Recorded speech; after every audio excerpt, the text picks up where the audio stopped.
napapansin kami na nagko-comment na magbabayad na po ba?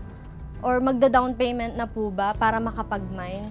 Sinagot ko, syempre hindi po kasi lahat po ng mga magmamine sa amin after live na magbabayad.